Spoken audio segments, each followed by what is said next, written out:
మీలో ఎంతమంది దేవుని కొరకు వాడబడాలని ఇష్టపడుతున్నారు? Praise God. సో ఒక్కరికైనా స్వార్థ ప్రకటించారా? మీ స్నేహితుడికైనా ఎప్పుడైనా సరే did you ever try to speak about Jesus to your friends?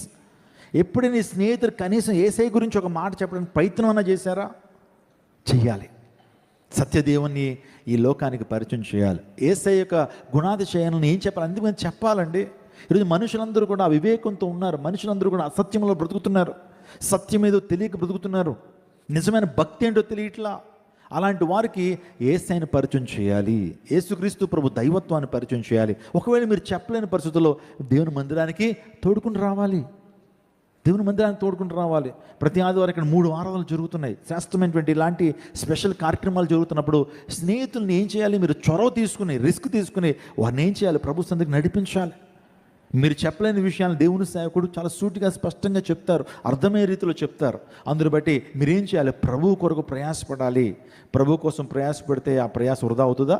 ప్రభువు నందు మీ ప్రయాస వ్యర్థము కాదని ఎరిగి స్థిరులను కదలను వారుగా ప్రభు కార్యాభివృద్ధిలో ఎల్లప్పటికీ ఆసక్తులై ఉండుడి.